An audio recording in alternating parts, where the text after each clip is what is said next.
Hello बच्चों, आप सभी का स्वागत है आपके अपने यूट्यूब चैनल अमित क्लासेज पर। आज मैं एक मैथ बताने जा रहा हूं जो कि मैट्रिक के एग्जाम के नज़रिए से बहुत ही महत्वपूर्ण है।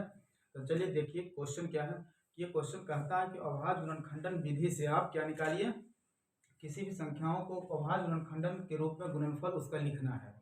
तो ये इस प्रकार का जो होता है आपका ऑब्जेक्टिव में या तो 2 नंबर में आपका देता है। तो इसे हम किस प्रकार हल करें, तो ये आप लोग अच्छे से थोड़ा समझिएगा। तो देखिए क्वेश्चन कह रहा है कि निम्नलिखित संख्याओं को अभाज्य गुणनखंडों के गुणनफल के रूप में व्यक्त कीजिए। तो अभाज्य गुणनखंडों के गुणनफल के रूप में व्यक्त कीजिए। तो देखिए अभाज्य गुणनखंडन, पहले ये हम यहाँ से हो जाएगा। तो अभाज्य संख्या होती क्या है, अभाज्य संख्या हम कहते किसे हैं।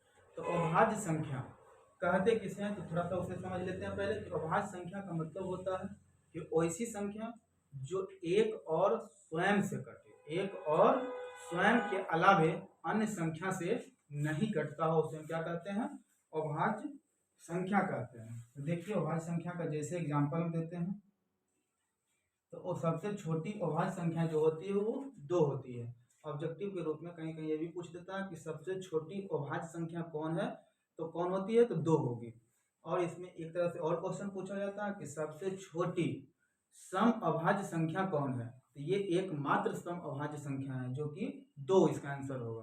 तो देखिए 2 हो गया, 3 हो गया, 5 हो गया, 7 हो गया, 9। तो अगर हम बोलेंगे कि क्या 9 जो है वो अभाज्य संख्या होगी, तो नहीं, 9 अभाज्य संख्या नहीं होगी, क्योंकि 1 और 9 के अलावा ये 3 से भी कट रहा है। तो ये आपका अभाज्य संख्या नहीं होगी, ये आपका 11 होगी।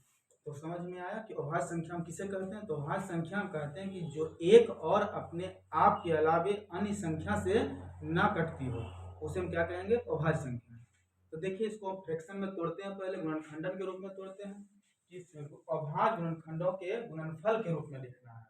तो सबसे पहले आपका क्वेश्चन दिया हुआ कि 140 को हम किस प्रकार हल करेंगे। तो देखिए 140, तो सबसे पहले इसे क्या कीजिएगा, एलसीएम विधि से आप लोग हल कर लीजिएगा। तो ये 2 से लगेगा, तो लगाइए 70 दूनी, फिर इसे 2 से लगाइए 35 दूनी, चलिए इसे हम 5 से लगाते हैं 5 और ये 7 से लगाते हैं 7 इकाई 7। आप इसे लिख सकते हैं 140 को आप फ्रैक्शन में मतलब अभाज्य गुणनखंडन विधि से तोड़ दिए, मतलब ये और टुकड़ों में नहीं टूटेगी, मतलब और ये संख्या से नहीं कटेगी। तो देखिए 2 कितना बार आया है, 2 बार। ये 2 का स्क्वायर गुना मतलब इंटू 5 कितना बार है, 1 बार है, तो 5। तो पावर 5 पर पावर 1 नहीं लिखा जाता, मतलब 5 लिखने का मतलब ही हुआ कि 5 1 बार आया है। ये 7 कितना बार है, तो 1 बार, तो इंटू कितना 7। तो 140 का ये जो अभाज्य गुणनखंडों के गुणनफल के रूप में जो लिखना है, तो इसका ये आंसर हो जाएगा कि 140 का कितना हो जाएगा, 2 पर पावर 4 इंटू 5 इंटू 7। तो ये जो होगा आपका 140 का अभाज्य गुणनखंडों का गुणनफल होगा। तो अगर ये आप समझे वीडियो, मतलब ये आपको मैथ समझ में आया है, तो ये 156 का अभाज्य गुणनखंडों के गुणनफल के रूप में आप कमेंट बॉक्स में जरूर कमेंट कीजिएगा कि इसका आंसर क्या होगा। और ये वीडियो आपको कैसा लगा कमेंट करके जरूर बताइएगा। अगर मेरे चैनल पर नए हैं तो लाइक और सब्सक्राइब कर दीजिएगा।